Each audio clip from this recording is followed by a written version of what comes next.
Belə bir nümunə verilir. Cavabı kilobaytla istədiyinə görə biz megabaytdan və baytdan kilobayta keçirik. Bunun üçün 4 megabaytı vururuq 1024 kilobayta. Çünki 1 megabayt 1024 kilobayta bərabərdir.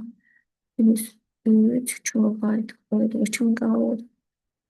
Minus 248 baytdan kilobayta keçmək üçün azdan çoxa doğru getdikcə biz 1024'e bölürük.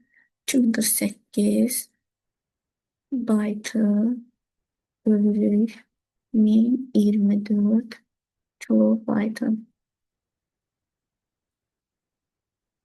4'ü 1024'e vuranda 4096 kilobayt plus 3 kilobayt minus 248'i 24'e böləndə 2 kilobayt. Adi qaydada bunu hesablasaq 4096'ın üzərinə 3 gəlirik. 4099 kilobayt. 4099'dan 2 çıxırıq. 4097 kilobayt.